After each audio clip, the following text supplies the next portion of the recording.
excited for learning today, and then also for you guys to really get a chance to be able to talk and ideate and think about really opportunities for collaboration and how again we can learn from one another.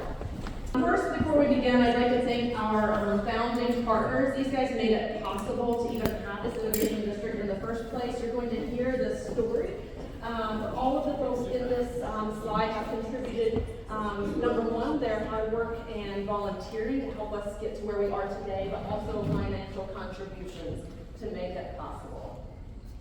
I would also like to thank our conference sponsors, Go Virginia and OmniRide, and I want to share a little bit about the speakers you're going to hear about today. So first, we have Stephen Coulston. Thank you so much for traveling from Denver. He is an architect, urban designer, and a campus planner.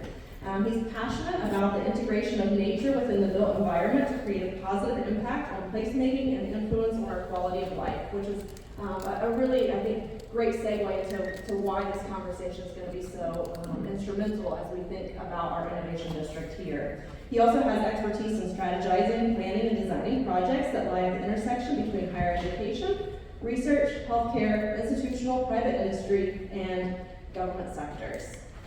We also have Kevin Byrne. He is the president and CEO of Tufts University Financing Foundation. That's a national 501c3 private operating foundation whose mission is to assist institutions of education and research in obtaining facilities and equipment at below market cost. He's a graduate of the Byrne School of Business, is nationally recognized in the areas of public-private partnerships, real estate financing structures, and the economic development initiatives surrounding the University Research Parks and Innovation Districts. I do want to invite CEO of AURP, Vicki Palmer, up to say a few words. Thank you all, and thank you, Amy, for having our group and bringing the AURP community to Visionary Voices and to George Mason this week. I'm really excited about the program that we have, and yeah, it's a packed program, so have fun, make connections. AURP, Association of University Research Park, is celebrating 40 years this year, and really have been striving to bring communities and innovation together. And for those that aren't of AURP, I know there's many in the room, the communities of innovation to us are the research, science, tech parks, community colleges, innovation districts, tech hubs, and many, many other kind of communities. So the bringing together the universities with stakeholders that are many in this room, really bringing together and driving towards new jobs, economic growth is really our passion. And our representatives are very passionate, just like Amy, and know the Energizer Bunnies in the room and the community, and they're well known. So I want to turn it over to our visionary leaders. Kevin is a past president of AURP a few times now, and appreciate his contributions. And Stephen Coulston, you definitely are a visionary leader within our community as well. So thank you for having us here, and I will turn it over to the gentleman. Okay, my name is Stephen Coulston. I'm a principal with Perkins&Will out of previously our Austin office, now our Denver studio, and I'm super excited to be here with you today. Amy and Tom actually stole me away for a little bit last night, and I got an extraordinary tour of this 6,000 something acres of real estate and land and beautiful context that you have. And such an amazing opportunity, I think, that you have before you to capitalize on a transformation in Northern Virginia. I've been working on innovation communities, innovation districts, research parks for the last couple of decades, worked on planning and design of more than 20 different innovation research communities. And so a little bit of what I want to share with you today is some of the stories and lessons learned. And it's going to be jam-packed, we're going to move fast. Kevin and I have a lot of content to move forward. We both already asked for extra time for the 20 minutes. So I'm going to try to, this is going to be high energy and really quick. So I'm going to talk a little bit about some of the evolution of innovation communities and some of the shifts that we've seen over time.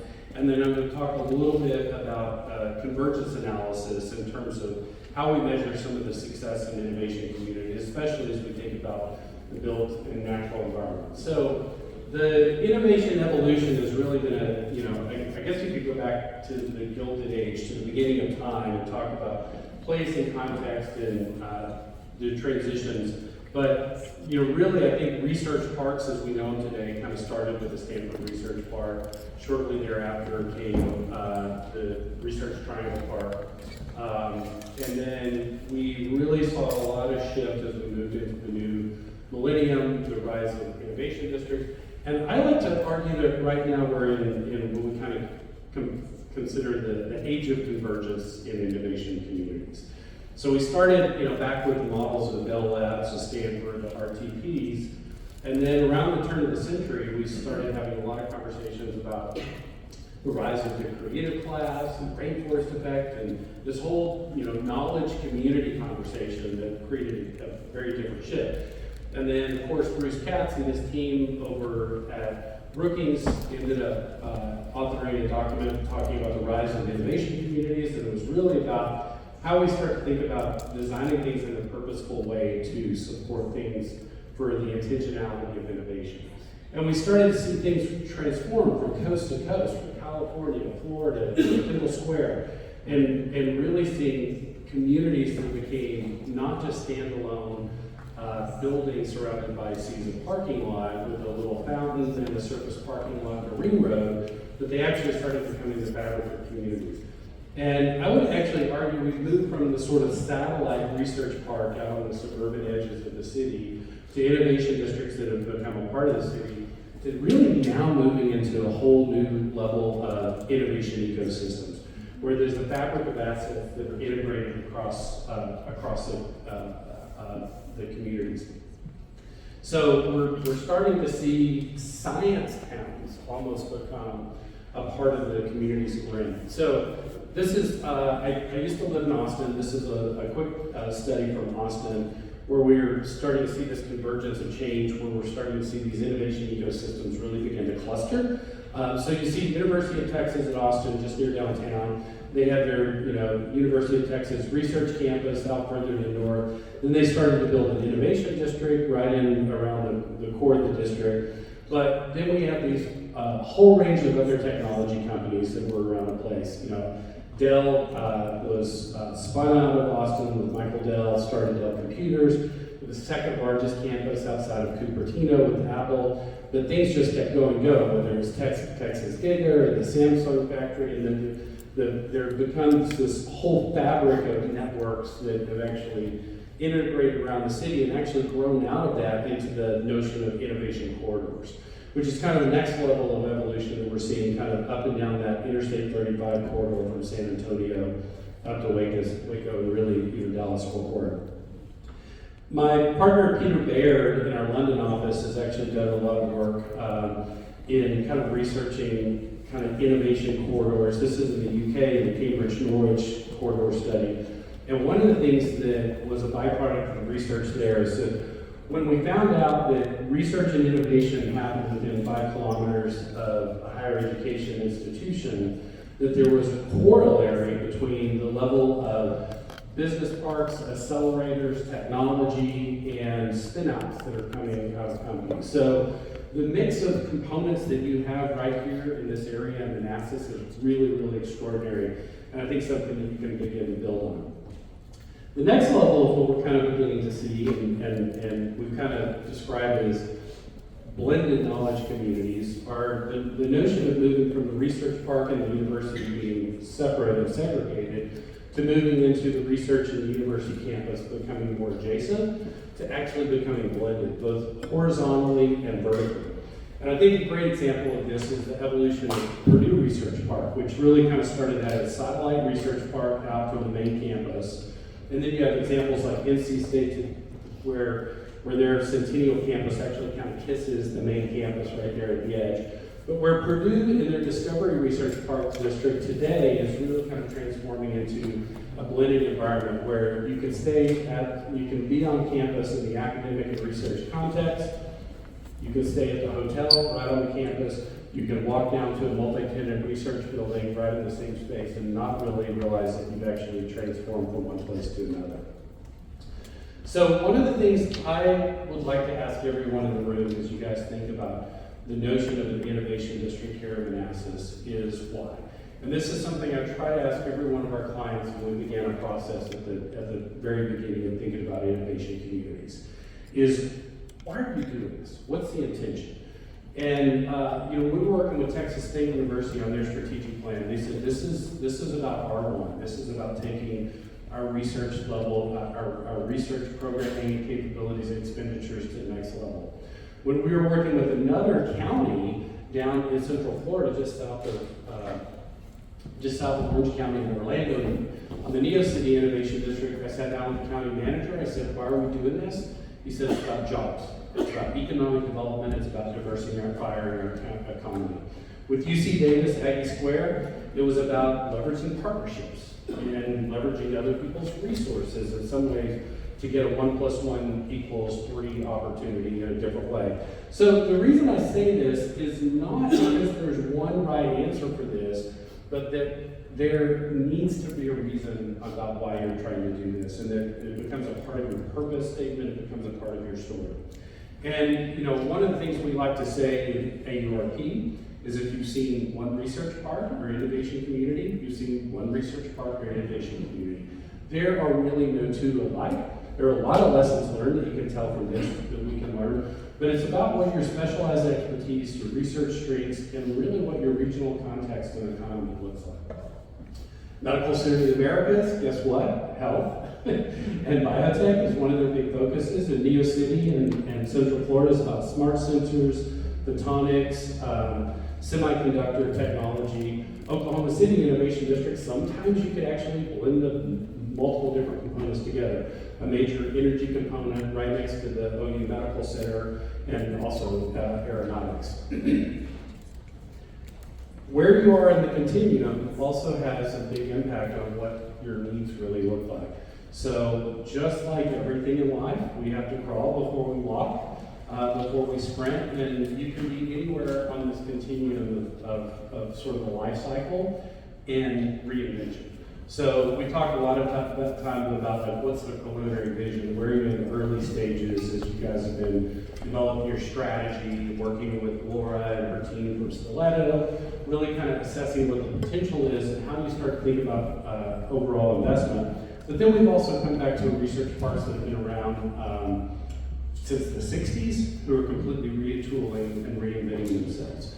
So understanding where you are in this process, whether it's just a twinkle in someone's eye or whether you're really kind of maturing or evolving and moving to the next level becomes really important.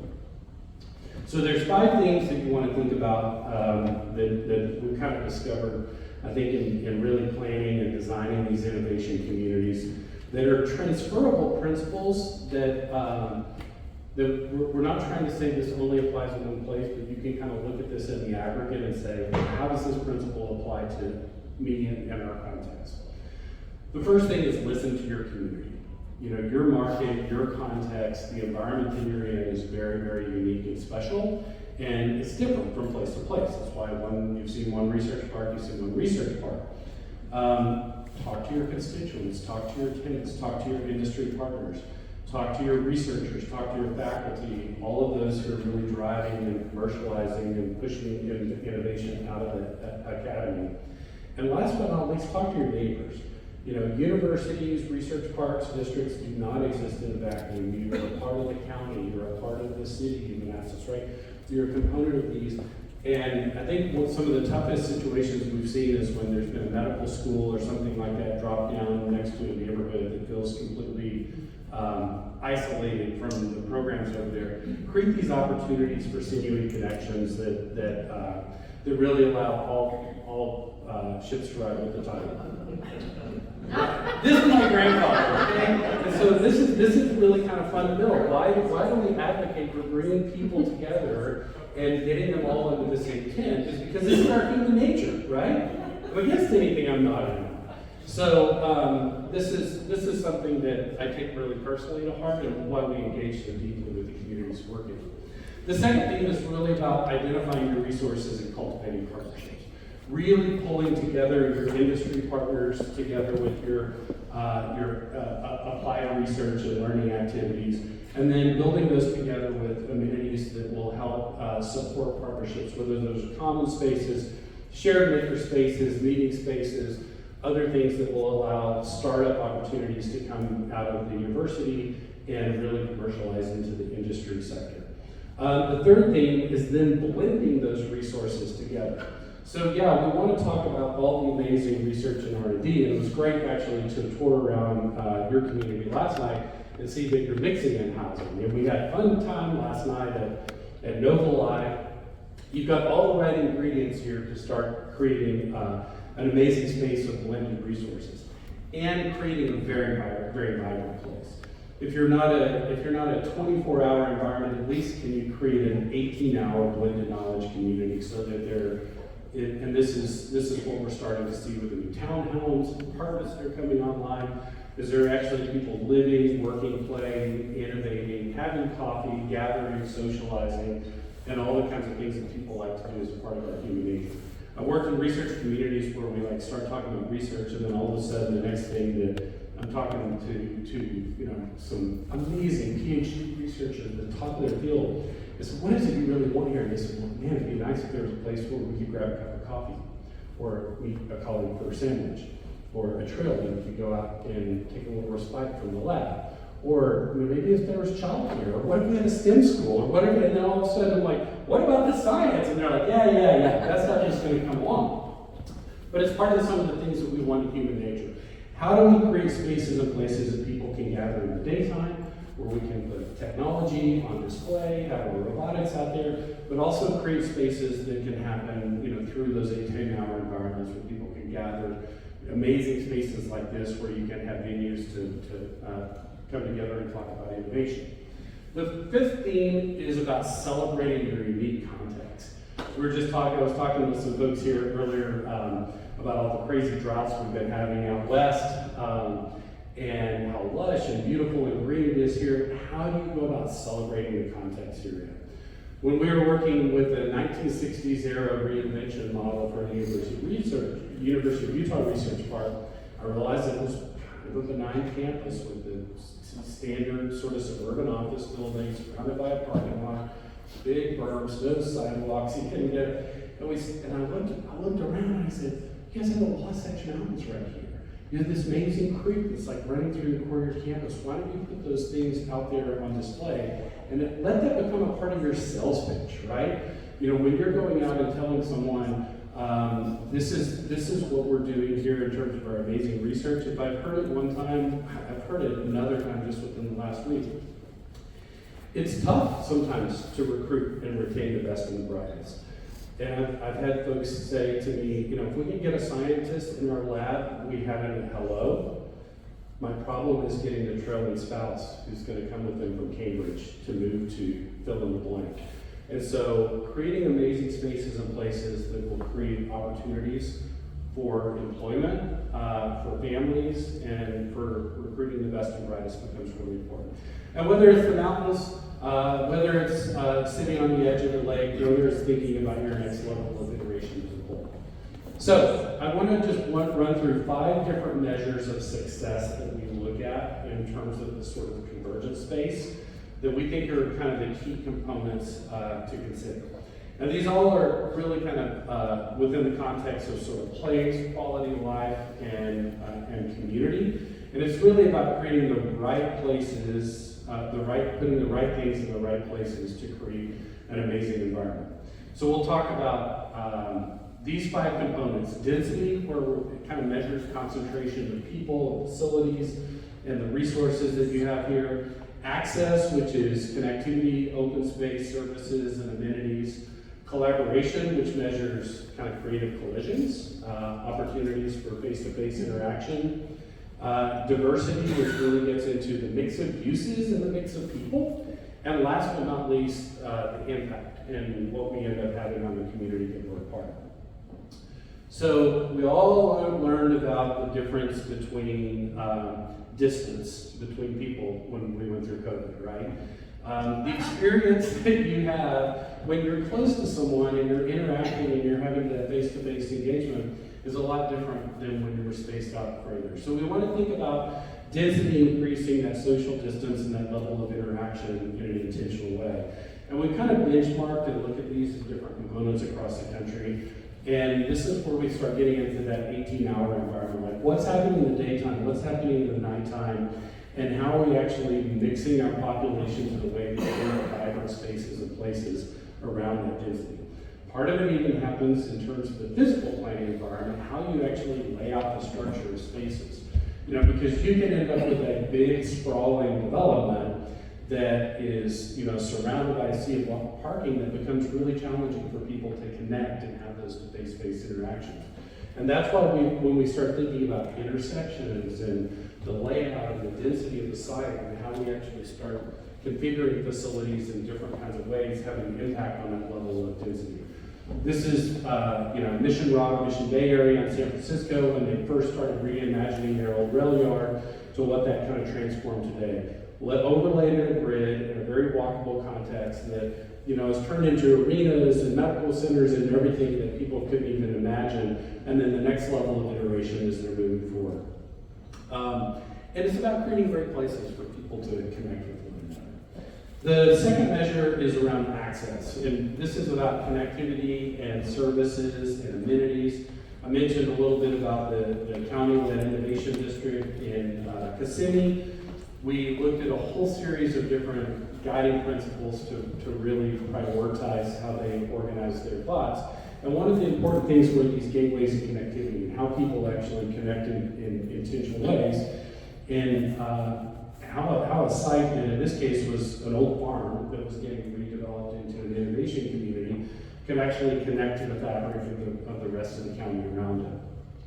So here's downtown Kissimmee over here, and you can kind of see this is a little bit of a heat map of the network and the grid within the community. Here's the site for the Innovation District over to just to the east. And what it started looking like when we overlaid the pedestrian routes along the streets and the alleyways. And then when you overlay the next level of that with the trail networks, the walkability, the connectivity, you get a multiplying effects in terms of the concentration of allowing people to come together. The county manager in this case is like, I want the 5K around the pond because we want to bring people in here, not just when it's about science and research and industry. We want to talk about celebrating where we are. The Bellway connectivity around that, and then putting science and technology on display and everything you see there. Collaboration measures kind of opportunities for creative collisions. This is what happens when Stephen's mind's moving faster in his mouth and he comes out with words like bumpability, but this is really about the intentional design of spaces and places to promote accidental interaction, right? How do we do that with intentionality? We're working with UC Davis Aggie Square. This, I think, is a really kind of great diagram that talks about not only how you configure things across spaces and places, but how you think about those blending of activities virtually or vertically as well. So what are you doing on the ground floor? Are you creating active uses, the coffee shop, the bar, the restaurant that people can gather, the showcase spaces, the lobbies, but also putting technology on display, maker spaces, innovation spaces there, that they can grow into the small firms, the co-working spaces, to the mid-sized firms and the large firms. We're working with Mark Romney at UC Davis Aggie Square. He said, this for the large firms really becomes like an opportunity. It's like shooting fish in a barrel, right? This becomes the large firms that are looking at the startup companies and saying, how do we absorb, how do we scale, and how do we take those things to the next level? But it's really about kind of blending those programs together in a very intentional way. The next to last thing I want to talk about is just diversity of the development programs. So yeah, obviously the GWIS science and technology stuff is at the core of what you're really wanting to think about here, but it's also the mixes of how you bring in those community uses, right? And we got to experience some of this last night. The brewery, the restaurants, the groceries, the cafe spaces, the people that are gathering around, but also the vibrancy and the diversity of those uses in terms of housing and a variety of housing topologies and affordability that address a lot of those. And then how do you bring those together with the natural open green spaces to create a vibrant mix of diverse uses across the course of your innovation community. And this is what development looks like in process and in program over time. So, can you create mobility-rich environments that are also active at the ground floor, that kind of celebrate the way we kind of connect around here?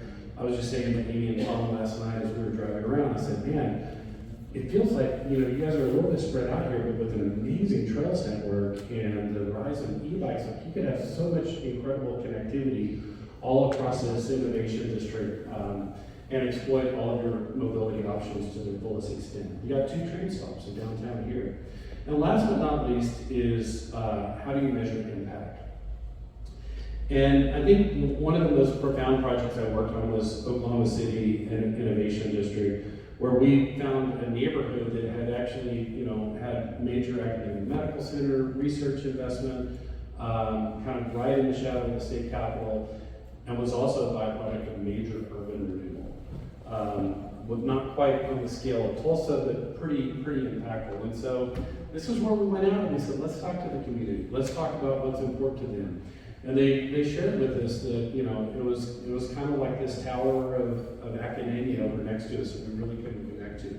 So we said, how do we create an opportunity that we really bridge a level of connectivity that hasn't previously existed? And so we kind of look at this sometimes at the lens of place, economy, and culture, where we're thinking about the culture and the history and the context. We're thinking about economics. We're thinking about jobs creation. But we're also thinking about how the quality of that physical environment promotes economy and cultural diversity. So it could be starting with the Innovation District core and kind of a transformation of an existing space there, and kind of investment in their innovation hubs. But I think it really kind of transcends that when you look at this holistically. This was an opportunity where they leveraged some of their MAPS funding, some of their big referendum initiatives to transform the Booker T. Washington Park, which is where they host the big Juneteenth festival every year, and really give back to the community in a different way. And one of my favorite was taking an old defunct YMCA facility that had been a recreational center to transform that into a center for entrepreneurship for the underserved population right in the community where the Innovation District was occurring. And creating an opportunity so that the fabric community really begins to stitch together in potential ways. And this is what transformation looks like in process. It relates to millions and millions and millions of dollars in investment and the job outcomes and the byproducts of that in terms of economic development. The last item I'll stop on here is, I think, how do you think about community benefits? This is an example of a community benefit that was developed in Sacramento with Aggie Square between their development partner Wexford and the city, UC Davis, and the community in terms of thinking about basic elements like investments in affordable housing, jobs for local community members, investment in annual funds for neighborhood priorities and street improvements in the core. So I think this is where industry partners, development partners all come together and can collaborate in different ways. But this all can't happen without an extraordinary financial backbone behind it. So I think this will be my opportunity to transition to my colleague. Thank you, Stephen. And I think most of y'all can probably see why he has the ear of many people around the country, if not the world. There's great insight into the design and the program and the activity around the Research Park. Thank you, Amy, for having this group together. This I2RP was a great concept that AURP started many years ago, so I'm glad that you can invite everybody up here around your community. All right, so I'm going to talk for the next few minutes about what's at stake and what does it take to bring about a research park. So I'm a developer. I'm a real estate developer. I'm a unique kind of real estate developer where I'm a 501c3, where, as Amy said, I do things at a different cost and a different approach, which helps me think about things from many different perspectives. And very quickly, as we started in 1982, our origin was around innovation itself. The president of Georgia Tech had a problem, he needed a facility. We came up with a new model that didn't exist before that allowed the president to get what he wanted at a different cost and at something that helped his indirect cost recovery that nobody else was doing. So we were born when there was the need for innovation, both in the way that they did science and for the science to get done. But we think about things in these three categories. We plan, we develop, and we thrive, and all three of those are critical, and you'll hear about those in the next few minutes. as I talk about the things that are going on. And I'm going to use one primary example. I'm going to pull a couple examples from other places, but I'm going to use one primary example, and that's Tech Square at Georgia Tech, as I go through all the different things, like I said, of what's at stake and what does it take. As I talk, I hope you all will keep two words in mind. One is vision, and the other is courage. And you'll hear where both of those come into place, because it takes both of those in order for these places to be really successful. So what is at stake? So this is a study that AURP Vicky commissioned in 2012 to say, what's the value of a research park? All right, so you may say, well, this is 13 years old. Why is this relevant? All right, it's relevant for one major reason, that the time period for this study was 2006 to 2012. I think everybody in your mind is thinking one massive thing happened during that time, the great financial crisis.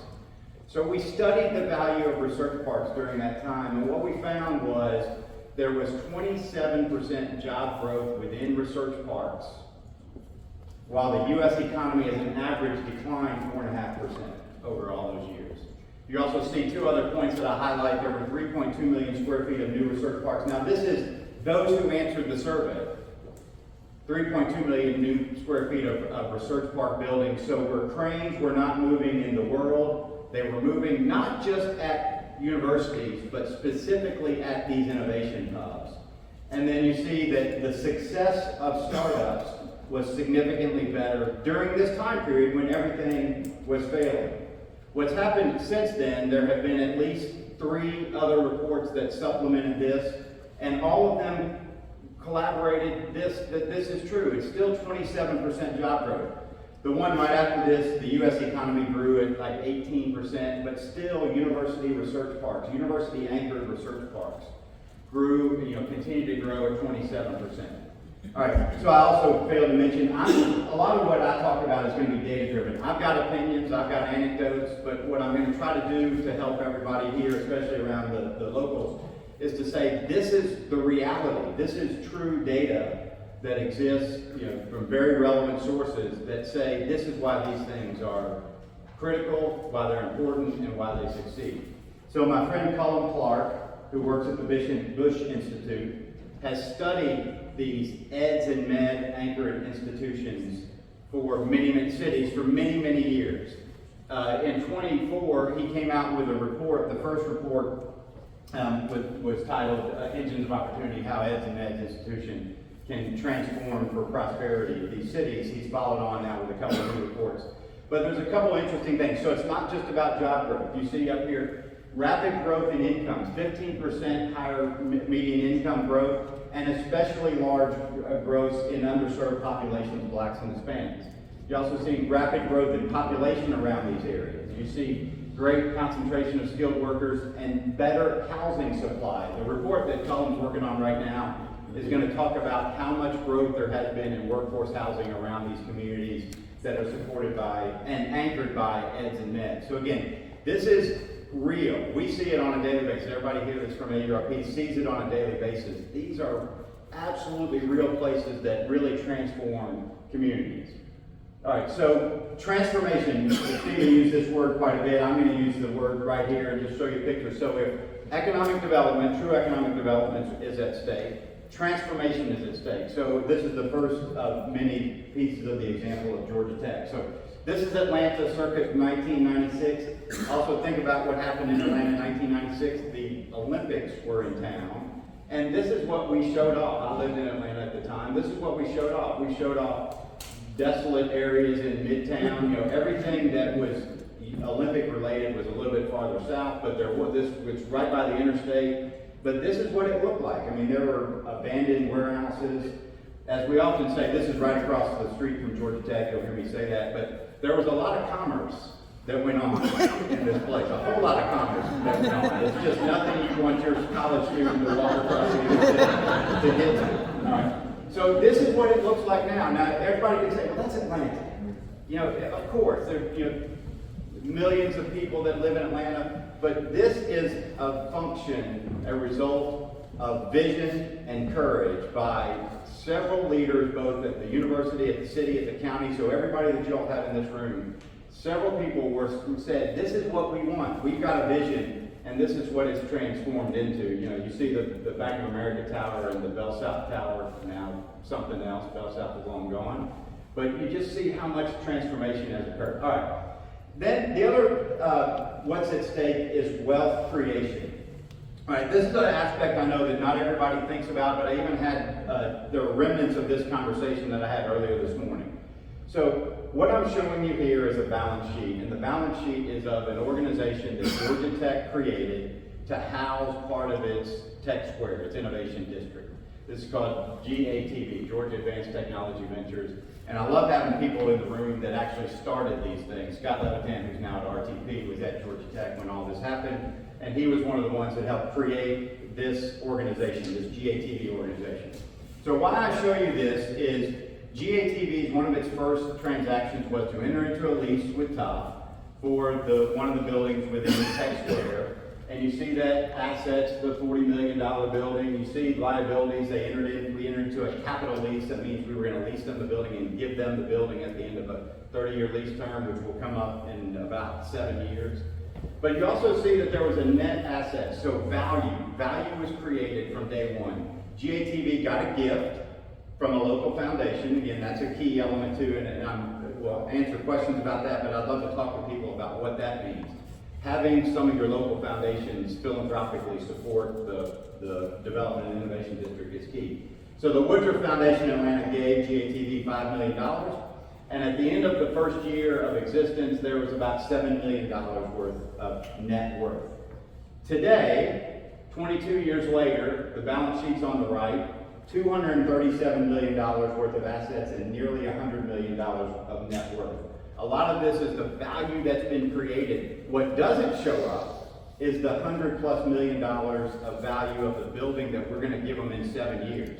So this organization was created to capture significant amount of wealth and income. That's another question that was asked earlier today. Income. It has income every year from the lease that we entered into.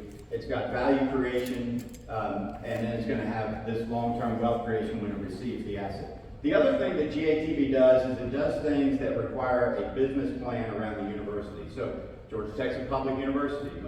Many of the AURP folks are public universities. You can't just go out and say, I want to do this. So GATV was created and now is used to do that. You see this highlighted box at the bottom, Velocity 404. I'm going to talk a whole lot about it later, but it is now a venture capital fund that is here to support the startup initiative that Georgia Tech and the president have created, which is funding the mandate for the growth in startups. So again, very unusual that this 501c3 affiliated foundation, real estate, wealth creation, that now in addition to all these other entities that have been created underneath it, it's got this venture capital fund that I'm going to talk about. All right, so you've got wealth creation, you've got transformation, you've got economic development. Now, what about the students? Again, I focus heavily on how can this help the students? How can this help the actual people who are going to school at the university that's anchoring the research part? So what this depicts is the research enterprise growth for Georgia Tech over the years, and you see at different points the new facilities delivered have an exponential impact on the growth of the research enterprise. But the other two arrows are the key. You see great economic development, $5.8 billion economic value impact in 2025, a 7.5 increase.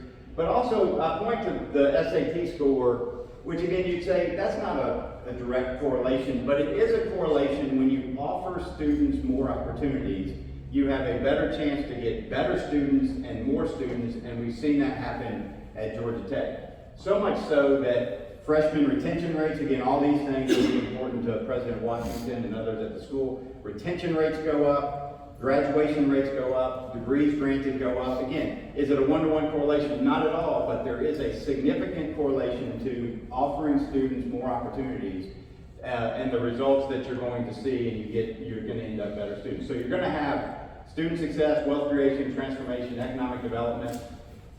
You also have this institutional expansion. So this is effectively the same graph, but I wanted to show it in comparison to George Mason. The same graph, and also what we did with this is we mapped Georgia Tech's growth of research enterprise relative to U.S. federal research spending, federal research spending. So you see 41.5 billion in 03 to nearly 100 billion in 23, I think 26. All right. So Georgia Tech's growth was 6.6. So you can say, well, okay, that's really interesting, but what does that tell you? Well, it tells you that if the average growth of that is the 4.6 and Georgia Tech's at 6.6, so there's other institutions that are growing less than that, if that's the average. So this Georgia Tech, and you can see it consistently going up over all those years. So this is the time of the Tech Square's origin to Tech Square's thriving is over these years. So many would say, well, what about George Mason? How does George Mason look on this same scale?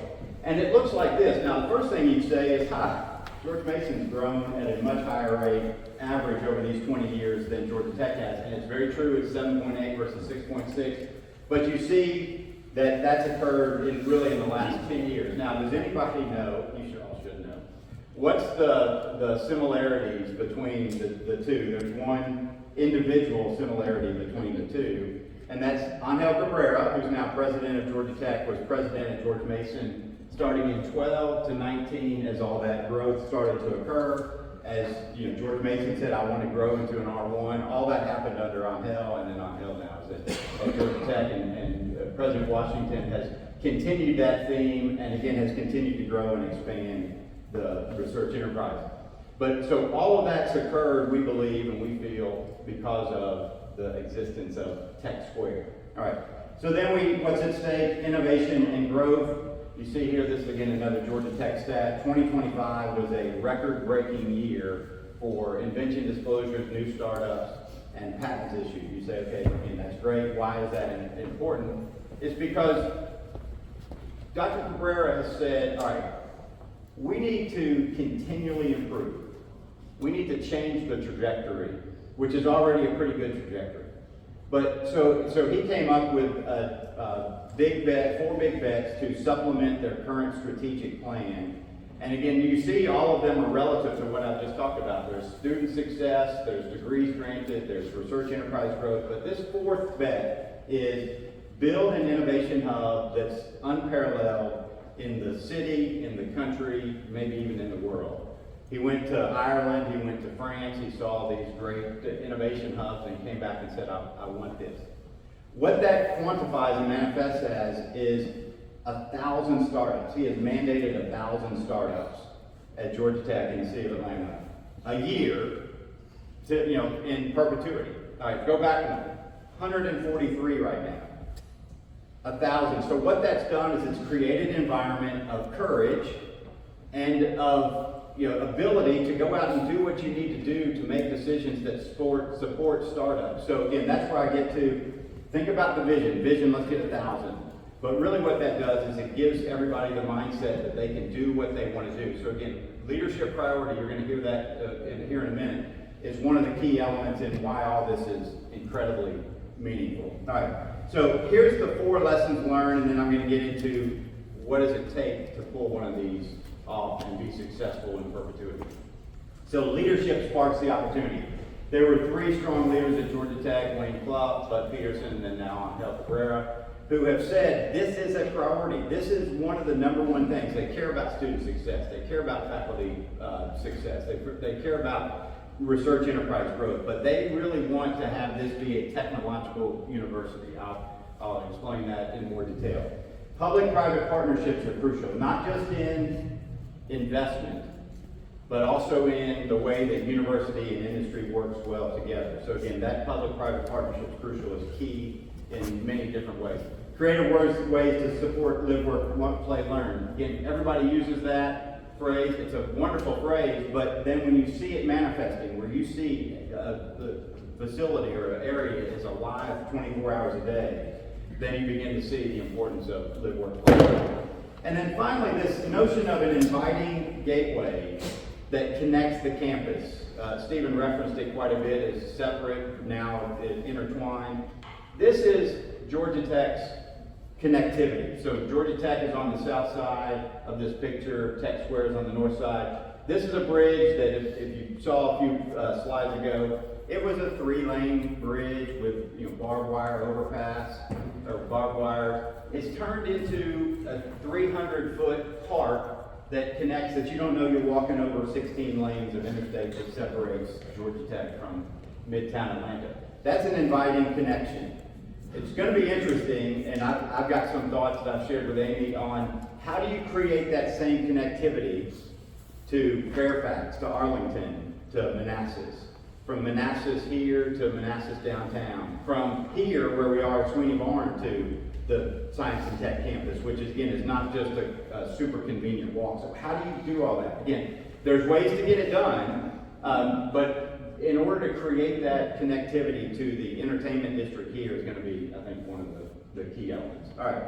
So, like Stephen, I've got lists of things. So I had several items of what's at stake, and now I have 7 essentials to how it gets done. All right, the first is you all in this room, the institutions. All right, we have seen successful innovation districts and non-successful innovation districts, and all of the successful, and this is true 100%, all the successful innovation districts have anchors as institutions as anchors that drive everything that gets done. Now, you also see some of the phrasing that I put on. Private development, private investment follows public infrastructure. That is, again, you can call that an opinion. It's a true statement. You'll see how some of that manifests in a couple of minutes. But what we know is that when public sector says, I want to do something, they have to be the ones that say, I'm going to go out and with the courage and make the first dollar investment. And the way that manifested at Georgia Tech was this slide that effectively shows the buildings at Tech Square and the absorption. So real estate word, absorption, this is who took space in Tech Square.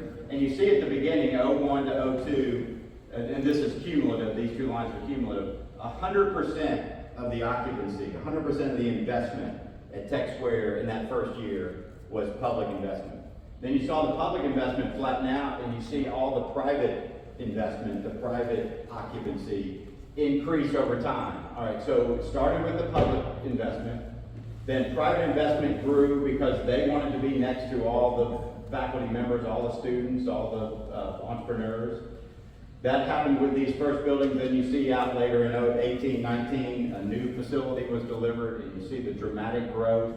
And then now, just recently, another facility is delivered. So as public investments made, private investment follows. All right, so that's number 1. The institutions are the key. Leadership priorities. So again, I've been to many places where I've talked to research park directors. You go talk to presidents, and presidents say, oh yeah, no, it's important. We say, well, is it your number 1 priority? No, it's not number 1 priority. Is it number 2? No, it's not number 2. This has to be a priority. I've even been recently to a place where the president has said, okay, I am now going to literally change this to be my number 1 priority on creating an innovation community that supports all the other growth of my institutions. So Wayne Clough was the president when Georgia Tech Square started. He said, I've got to reimagine my university. Okay. I've got to reimagine my university. You see, extraordinary things don't happen at a slow pace. Things have to happen quickly, but it's got to be leadership priority. All right. You've got to have high quality academics and research. Stephen mentioned you've got to have a why. The why in Atlanta, Georgia was, we're never going to lose another site selection competition to another state ever again, especially in electronic design. So that led to the creation of the Georgia Research Alliance, which today is a noted economic development tool for the state. And then it also created an initiative. You see that word YAMACRA over on the other side. Was a code word for the electronic design facility that was to be developed. But it was this need for high quality academics and research. So this is, again, this will lead to the next slide, but this is the 14 research centers that exist at Tech Square that led to all of the industry collaboration that has occurred. So again, go back to private investment follows public investment. The university created the facility, put their research centers in the building, private companies follow. Now, I was here in DC, Monday at an event called Strengthening and Modernizing University Industry Partnerships. So there's two things about that, strengthening and modernizing university industry partnerships. One is, it implies that university industry partnerships are critical to university growth, and that's true. And the second is that there are things that need to be improved, like reimagining IP, like how PhDs are awarded, how funding occurs. Again, there are things that need to improve with university industry partnerships, but what we see is that university industry partnerships are absolutely the key to growth of university-anchored innovation districts. And then here are additional facilities and co-locations by other companies that are close to Georgia Tech and Tech Square. Right. So you've got high-quality academic research, you've got university. There has to be significant collaboration. I often pause and say, does anybody know what this picture represents? And nobody does, because only Brian Darmody knows. Yes, right. Only Brian Darmody knows what this is. So this is a depiction of the innovation community in the city of Atlanta.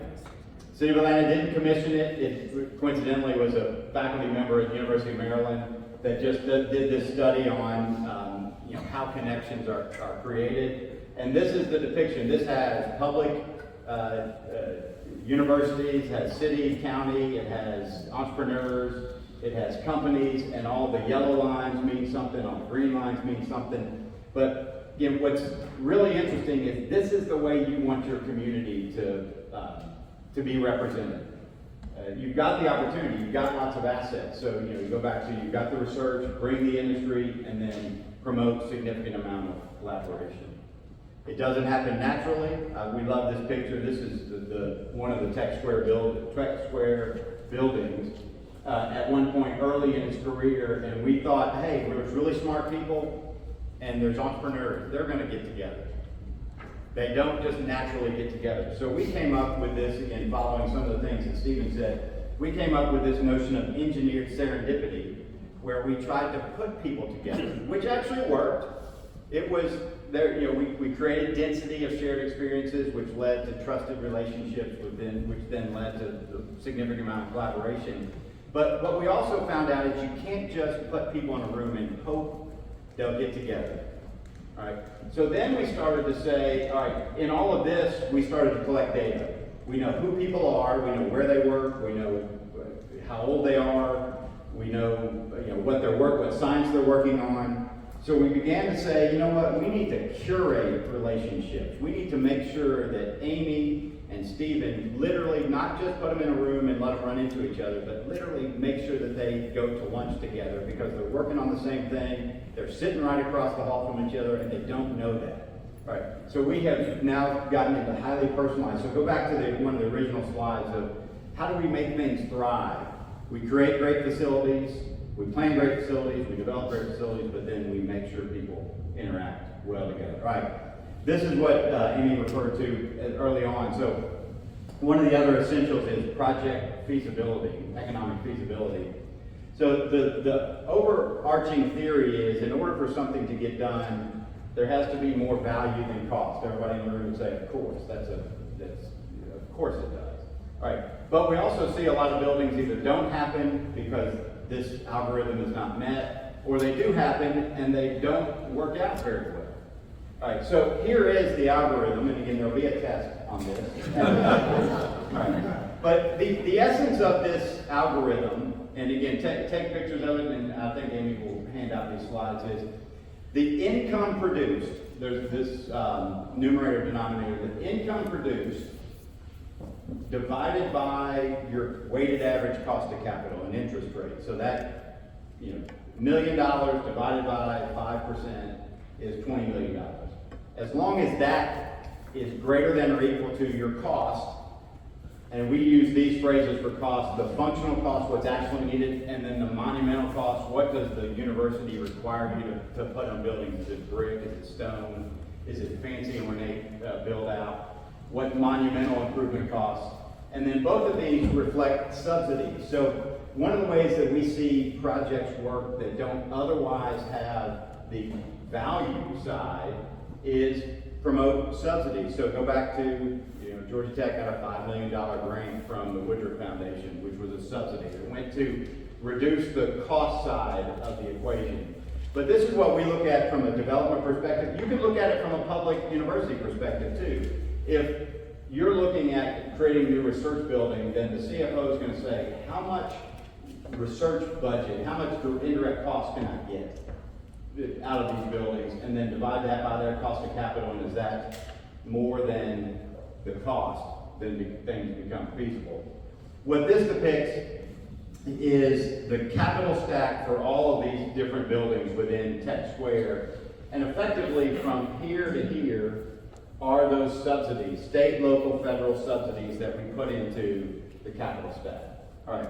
There's the notion of just keep assessing, keep improving, keep changing, and then keep repeating. That's how things are going to thrive. And then the last thing I'll say is, one of the things we do is not just think about putting tenants in the building, but we use the output that they're doing. So this TC Poly is a company that created these air exchangers. So we put them on the roof of one of the Tech Square buildings, and it's operating effectively. Then they can use this as an example as they go forward. So again, it's not just own a building, lease a building. It's how do we make sure that the people within the building thrive. And I'll go back to it's all about vision. Bring vision. Have this notion, I want to go from 143 to 1,000 startups, 7x. Things occur because you've got great courage. Okay, that's it. Well, I want to thank you both. That was a wealth of information. I was actually taking notes, Natalie, on the right on the slides, but I learned better by writing. I guess I'm in that old age group. In any event, I just wanted to have a couple of questions and then open up to everybody else. What advice do you give our community leaders as we're continuing to build our innovation district? And I know your slides have been a wealth of that, but any particular advice you could give our community leaders? Let me pass that. Well, I would double down on something that Kevin said, which is I found that life is too short to work on plans that end up on the shelf. And one of the biggest drivers, I think two of the biggest drivers behind that, one is you have extraordinary leadership with vision and courage, and that you bring your community along with you, which is my grandfather's point, right? Everybody being aligned, because if we're all rowing in the same direction, we can have a chance. Perfect. And then I'll say, leverage the assets that you have. So again, another great asset that you do have is Laura and Stiletto, who's done this kind of research for you to identify the assets that exist in this area. But so I'll reference that. Leverage that. So you've got some tremendous amount of data centers here. All right. So what's the value of data center? I don't mean this from an economic development standpoint. What's the value of the data center that you can leverage with your students, with your faculty members, to enhance their ability to use the infrastructure that exists? Again, I don't know what the answer to that is. But again, you don't want to say, well, how can we weave inside of all these data centers and almost ignore them? No. How do you become a part of that community that exists, that can exist within this unique fabric that you have here? Because think about it, where else is there a greater condensation of data centers? Nowhere. I mean, this is one of the, so how can you leverage, and I just use that example, how can you leverage the assets that you have? Thank you very much. I'd like to open it up to any questions. Does anybody have some questions for them?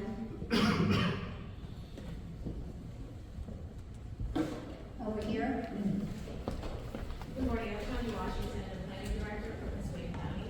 Really fantastic presentation. I'm curious, great. Thank you so much. I can speak loudly, but thank you.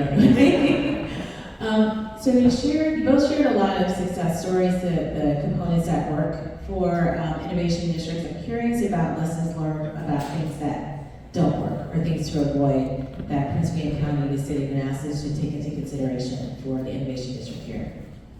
Yeah, so this can probably take just as long. I mean, we've seen them, and none of them are in the room, by the way, right? Right. All right, so there was a university I went to many, many years ago that had something called the University Research Park. And you walked in and there was no university. So we go back to the, if you've seen one, you've seen one. But there are two types of research parks that we know are not successful. 100% industry, that somebody put a sign on and said University Research Park, and the other is 100% university. Now you may say, well, no, that seems like that's really good. That's a smart thing to do for research. We just call that a university research building. There's another university I know very well that's what they have. They have something called a Discovery District that is just 100% university researchers, and it's kind of like the place where you drive in, you sit there for 8 hours a day, you drive home. So some of the lessons learned are leverage the things that we talked about, but don't say, okay, this is just the university and those are the only assets, or this is just industry. If we can get all the industry and just create an industry research park, then we're successful. You won't be successful. And again, you'll be successful from an economic development standpoint, but not from the standpoint of let's make sure we integrate into the community and create this really, truly big economic development tool. Well, so I'm sitting next to a developer, and I think what I would say here is it's not all a real estate play. And I hope from everything that Kevin just shared with you, it wasn't all about real estate play. If you're asking about lessons learned of places where we've seen a lack of success or maybe even failure, it's where somebody said, oh, the research park or the innovation district is the new cool button that I have to have because everybody has one of those, and so I have to put a name on this and call it a thing. And there's the roads, there's the infrastructure, there's the utilities, there's the empty buildings. Without the programming, without the investment, without the alignment behind that. So I think it has to be, this is an aggregate of a lot of different components that have to come together and to create that symphony. And if you just lead into it and say, we're just gonna make this a realistic play, it'll truly never be successful. And I can say things with no remorse here, right? And so one of the things I will say is the public side has to be willing to change and to adapt. I mean, and that's where we see a lot of failure is the local governments say, no, I don't want that to happen. Again, I know that that's not the case here, but as you all are proceeding, do the best you can to avoid the local government saying no. And then the university can do the best it can to navigate that and to make changes. But places where we see things have failed is it's a great idea, but then somewhere along the road, some people are saying no. So, try to find out ways to get to yes. Yeah. Okay. You triggered this when you said what about the public, what about the community, what about institutions? How do you move at the speed of business? And I think that's one of the fundamental differentiators is really coming together in a way that you have to shift the paradigm. And sometimes this ends up becoming a structural transformation. You talked about creating a not-for-profit organization that's leading efforts. I think you have to have something that can't just move at the slow pace of higher education and academia or government sometimes, because industry will leave, it'll go somewhere else. It'll move more quickly to the opportunity because they have a bottom line to work with, and so you need to be able to adapt and move quickly. I have a quick question. Sorry. So we have our city friends, so Patrick Small is on our working group, we've got Tom Flynn, also on our working group, and we have, of course, the university. And one of the things that we're trying to figure out is how do we stitch all of those existing master plans into something that's united. And I know, Chris, maybe you want to comment a little bit more on that before we ask that question. That's definitely one of our challenges. How do we visualize this and see that connectedness? Well, I think the good news is that we have some examples in the past because we have built some tri-party agreements. The Freedom Center, if anybody's been over there, it's an Olympic-sized pool. So we do have some synergy and ability for our city, our county, and our local and George Mason all to work together. And so we're just looking at the next way that we can pull all that together and because as you said, we have different comprehensive plans, different master plans, how do we stitch that together? Well, I would say that's a great example. We're always looking for the 1 + 1 = 3, for the 1 + 1 + 1 = 5. So the multiplier effect, I think, becomes really crucial. Amy had shared with me, you guys have done the planning work, right? There's been investment that maybe have happened, maybe in silos, maybe the city, maybe the county, maybe the university has done plans. A lot of time, I think when we come into planning for the next generation of investment, it's all about building on the shoulders of others, right? Like, let's not throw out the baby with the bathwater. And so we'll call this sometimes stitch together the Franken plan. Like, let's put all these plans together and see how they relate to each other or don't. And figuring out where we can create those sinewy connections that can create the fabric that holds things together. And so, in not every case are those going to be symbiotic, and so those are the areas where you can really focus on retooling and reinventing and reinvesting at the next step. All right, so Stephen obviously is the master planning guru. And I'm going to reference it, I'm going to say it from a different way. No research park has ever been successful by having another meeting. So I think the key to all of this is not just not to keep planning. You need to plan. All that needs to occur, but start. A phrase that I use a lot in other presentations is you've just got to start. Again, you can have a meeting, you can have all the meetings you want, but start doing something, because that's the only way that something gets done. So my thought on the plans are, weave the plans together. I think that's a great idea, weave everything together, but start. Figure out what is the first thing you need to do, and start doing that, and then plans come together around that. Thank you. Any other questions? Yes. Hi there. I'm Tom Messina. I'm on the Manassas City Council, which is pretty close here along the way. So my question is, in your experience, while you stress the need for public investment, particularly at the beginning, the challenge that that local politicians run into is selling the concept to people, businesses that are not going to be directly affected. And for that, I'll give you some examples. So, part of the Innovation District, at least in the city, we've got a dog boarding company. We've got several used car lots. We've got a furniture company. I got a stone landscaping business that are in there. And so, when I talk about this to not only those businesses that are close by, but also to the residents who are not working at George Mason, are not going to be coming out here necessarily, unless there's a great restaurant or you've got Bruce Springsteen here for some reason. So how do you convince, or what are the arguments that are used to help those folks, those businesses understand the return on investment to the region? All right, and I'll start, but I'm going to reference the slides that I had at the very beginning, the economic development slides. And I'll use, I hate colloquialisms like this, but rising tide lifts all boats. So these research enterprise areas, innovation districts, job growth at 27%. Again, if you go to Tech Square today, and you go to many other places, but you go to Tech Square today, all of the businesses around the area are thriving because of the growth of the Innovation District. Again, that is a one-to-one correlation.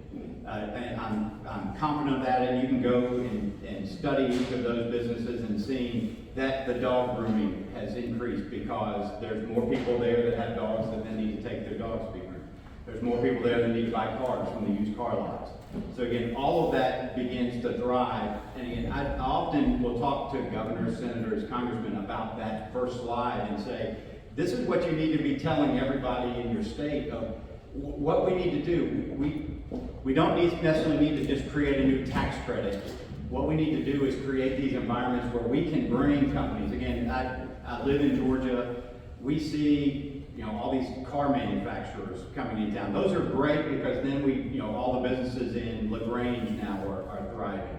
That's good. In my mind, that's somewhat, it'll level off because there's a certain amount of development, economic development that it creates. But these innovation districts have unlimited potential in the amount of economic development they create. So again, I think the argument is these places create the opportunity for not just the people who work and live and play in those, but for everybody around them. That's a great response. I think also just kind of building on this is it's not about a building and an employer and those jobs.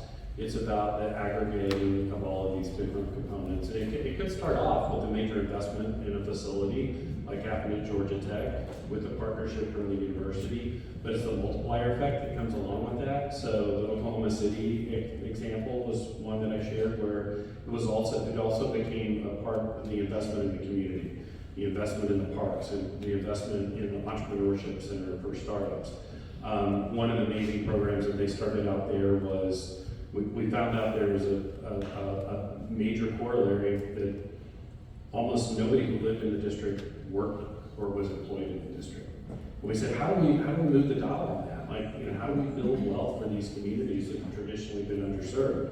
That, our biggest investment that we make outside of mortgage or rent is a car. Could we eliminate a car? Could somebody walk to work? Could somebody ride a bike to work? Could you have amenities that people can connect to in their community? And so that became a starting point. One of the things that they invested in their first innovation hub was a major biotech program where they were taking students who were coming out with a high school degree and then running them through a 3-month intensive program to be able to put them into commercialized enterprises and right to work. And these are jobs that are making $50,000 to $60,000 a year, not after a 4-year degree, not after a 2-year associate's degree, after a concentrated academic immersive program. So I think creating opportunities for building upward mobility for everyone, but also investing in the parks, in the trails, making the spaces and places within your innovation district really accessible to everyone in your community. All right, and I'm going to do one more example. It is at Georgia Tech, but it's not at Tech Square. It's that there are other research parks, which is the life science-driven research park. But we did a tour one time, and Emory owned the preclinical research lab there, which is effectively animals. And so we're walking through, and we meet this guy who's actually was just in the OR. He'd come out and he was talking to us, and he said, the short part of his story was, I was a cage washer, effectively a cleaner, a janitor. I had the opportunity to continue to grow within Emory's research lab, and now I'm actually doing some of the trials that need to be done. So there's an opportunity for people at any income level to grow within these innovation districts. That's just one. Again, when that person told us the story, there was we all started weeping because it literally was a moving story of a guy who said, I want to change my life. And the way that he changed his life was to be working at the innovation district and then now evolve into potentially maybe going to not necessarily medical school, but some other school where you can learn a trade around the life sciences. Yes, sir. Mike Taylor, Valley Consulting Engineers, for design engineers. Kevin, appreciate the points about courage or bravery. see and appreciate with this piece of business. And obviously, just start, you know, that. Curious if you have a perspective on the requisite persistence that is required. These things don't happen overnight. But we have lessons learned, best practices, how important are quick wins? How do you persist in wanes, especially when the public and politicians are involved in different things, right? How do you, any thoughts on how you maintain the requisite level of persistence to push through and get these things built? Yeah, again, I don't know the answer to the question other than exactly be persistent. And again, some of you are learning who I am for the first time, but I am relentless. So there have been people that I'm dealing with around universities that are saying, stop, leave me alone. So again, it requires that though. But you look back to, again, Scott Levitan, I mentioned, helped start Tech Square when he was at Georgia Tech. I mean, he was in our office daily. We were in his office daily. What was great about Scott Levitan, and this is another thing that I didn't say, is he was the champion. So President Clough said, Scott, you're in charge of this. It actually came through his boss, Bob Thompson, the CFO, but he said, you're in charge of this. So Scott realized that his job was at stake.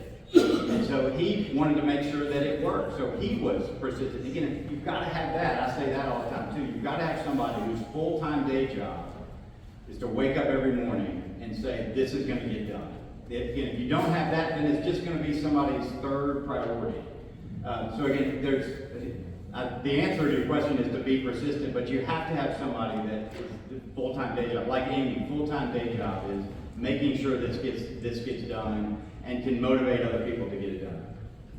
Yeah, I would agree that 100%. We work, especially in these startup and innovation communities, we come in and say, who's going to be waking up every day and going to bed every night thinking about this? There's got to be somebody dedicated to that. I'll also go back to the comment I heard made earlier, which is the courageous, relentless leadership from the top. But elected officials change, presidents change. These kind of things kind of shift over time, and so I think this is where the accountability of bringing everyone under the tent together becomes really, really crucial. Because if the leadership changes, the elected position changes, and the fabric of your community that's aligned behind this is coming back and saying, this is something that's important to us. The most profound impacts I think of the most rewarding outcomes I've had of plans that I've worked on is when I've been told after the fact that a university or community was coming in and saying, we're sitting here trying to figure out what our next move is, what do we do, what do we figure out, and then they all look at each other and they say, what does our plan say?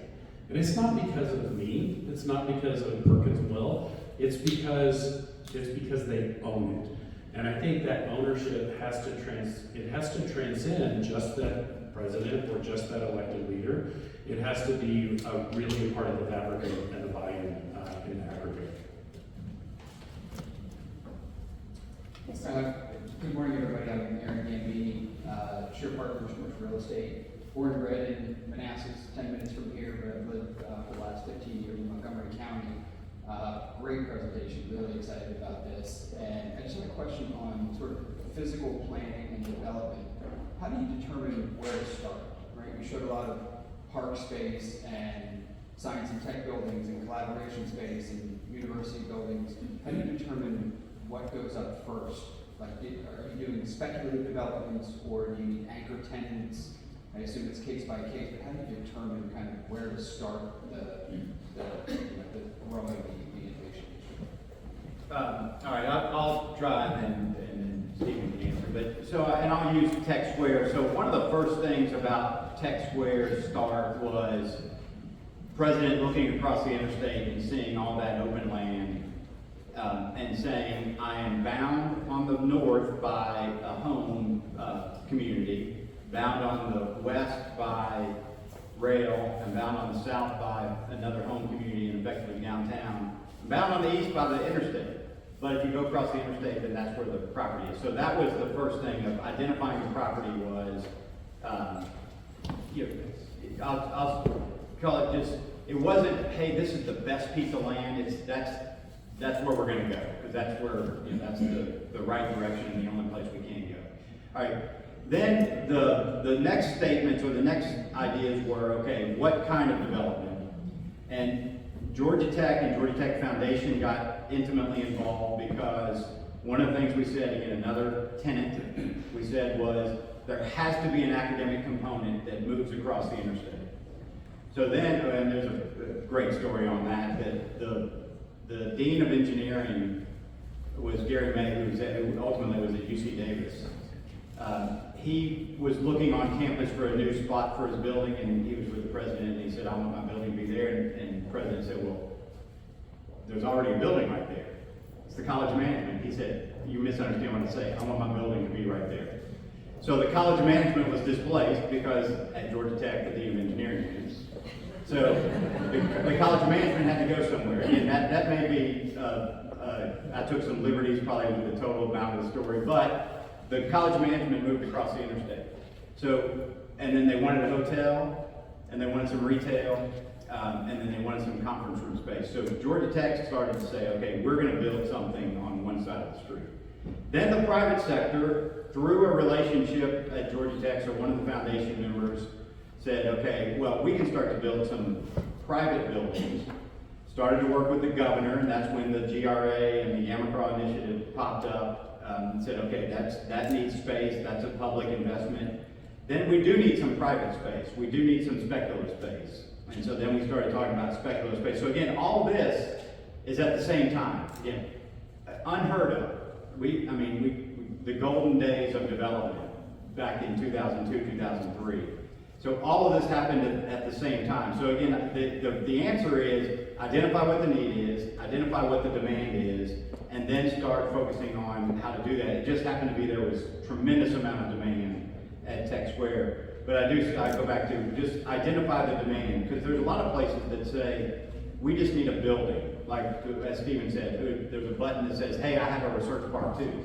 No, you need to reflect on the demand, and when you can reflect on the demand, then you can start to develop. There's also another adage we have, it's terrible, that said, if you want to know what the market says, look outside, and if you see something the market has said that they can deliver, if there's nothing the market has said you can't deliver, all right?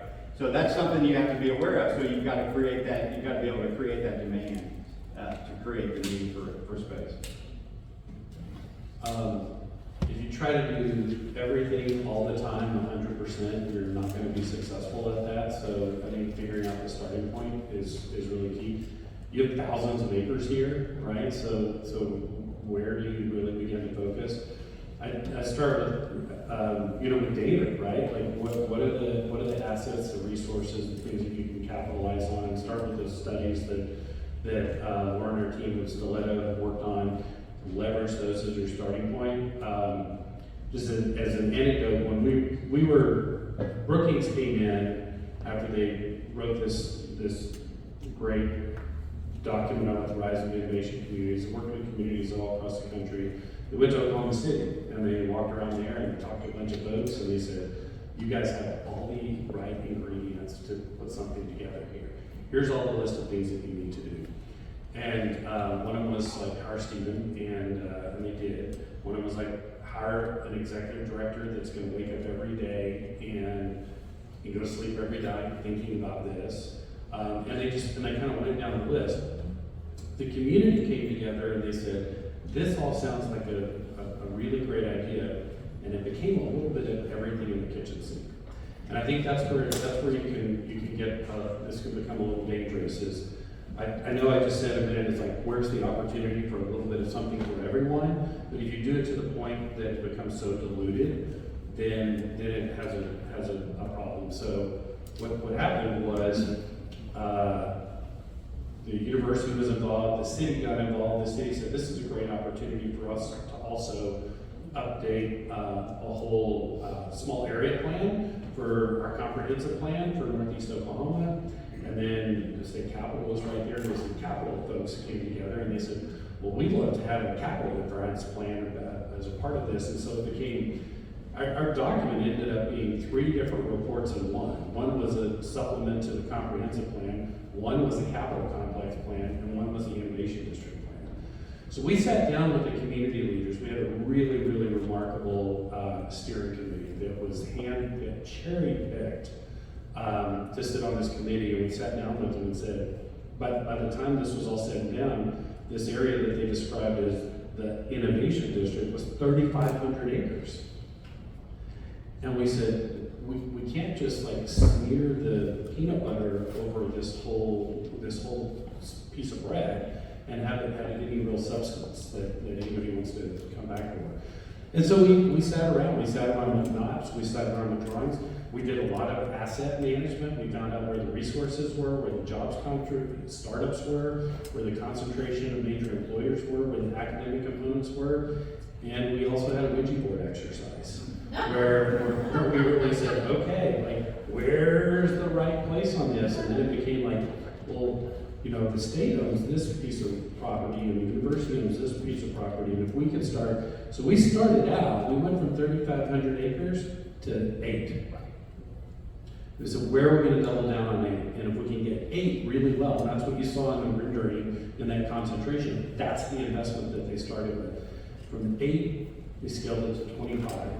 And then after we get past the 25, then we start building that innovation ecosystem that's the fabric of all these different components that the community becomes a part of, and that's where all ships rise with. Yeah, I'm Mary McCord, University of New Hampshire.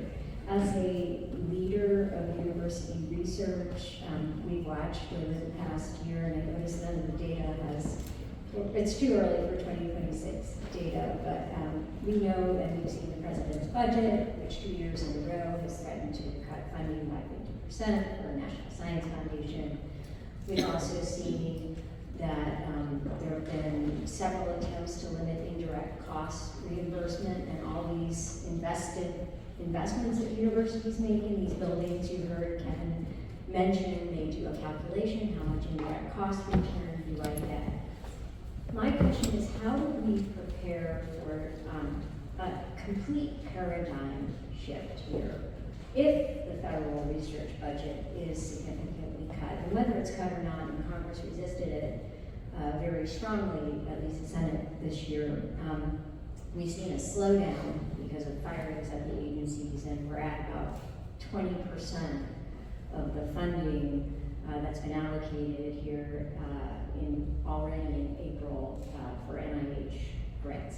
This is going to affect all of the conversations that we're having. So how do we prepare for changes in federal funding, and how do we effectively, do we effectively advocate for sensible indirect cost reimbursement? All right, so I'm going to answer it in a couple different ways. So, like I said, I was here Monday at an event, Strengthening and Modernizing University Industry Partnerships. I think we need to do the same thing. We need to have an event where we say, what are the problems? What are the things we're most worried about? And then how do we address them? In that meeting on Monday were 100 top chief research officers. So this wasn't just, a whimsical get-together. This was, serious people saying, okay, what are the problems? We got to reimagine how we handle IP. We have to change the way PhDs can earn their degrees, because we can't get young people to enter into PhDs anymore because it takes 7 years. And then, we don't even know what they're going to do at the end of 7 years. Can we get them to have a little bit more vocational bent to the PhD? All right, that doesn't address that question, but that's what we need to do. We need to address that specific approach around ARP, around research enterprise, around indirect cost recovery, and again, just come up with our own white paper. Brian Darmody, many years ago, wrote The Power of Place, followed that up with The Power of Place 2 when we started thinking about things that were important to us then, R&D tax credits, immigration reform. So I think we need to do the same kind of thing, Brian. So there's your next job. Right. But then let me get really granular and specific. There's going to be winners, there's going to be losers. If you're sustaining as a great research institute, you're going to survive. Again, that's a bold statement, it's a general statement, but you're going to survive. Georgia Tech and some of the other people that I'm dealing with are not saying what if. They're saying we're going to keep plowing ahead, and we're going to get industry to support research. We're going to get philanthropy to support research. If federal government money goes away, there's going to be plenty of other people who are supporting this. Again, that's not the answer, but that's an answer to, in some places, it's going to survive just because of the strength of the institutions. And so my admonishment is, make your institution strong so that this weather storm, this storm doesn't knock you out. Well, I don't have the 100% answer, but well, first of all, I hate indirect cost recovery because there's like real costs, right? It's like when we build buildings, we're like, oh, these are all the soft costs. I'm like, what's soft about it, right? It's a real cost that's going into building this. So indirect, like this is a real cost. And this is not a panacea, but I think this is where the innovation district and research partnerships become so very, very crucial. Is if you have other resources and you have those industry partnerships and collaborations to be able to lean on, and I'm not saying to make it totally fresh, and I'm not going to say it's a one-for-one replacement of those kinds of revenues. 100% we should be having those conversations. We should be advocating. We should be advocating to our legislators.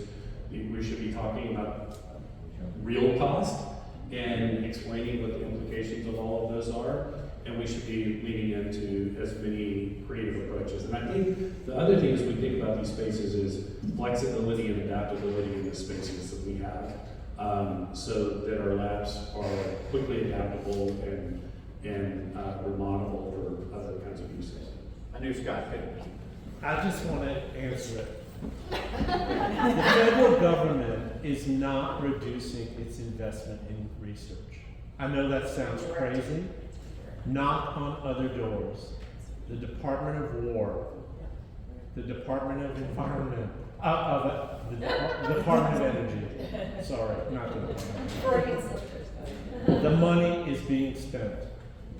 Trust me. It's just being repurposed through different sources. And if I could add on that, you're seeing a shift from very basic research to applied research. Yeah. So NSF, has more industry, they're requiring industry. So in a weird sense, that's going to drive more demand for research parks, because where is that kind of research going to happen? It's probably not going to happen on campus, but it's going to happen at our member research park. We still need basic research. I'm not saying that, but there's clearly a shift with NSF, Department of Energy. It's all very much applied, and you need kind of facilities research parks developed. Maybe we should just shift the panel back. Yeah, there's programs like the Genesis program. So again, you all will have heard about this. There's the ART program out of NSF, which is changing technology transfer. So again, there are plenty of programs where money is being spent. I really love all the conversation, and it's been fantastic, but we have really used all of our time. and so I do want to encourage everybody to stay. You can network a little bit. It sounds like there's a lot of opportunity to exchange some conversation, but I want to thank everybody for being here. But let's please give a round of applause to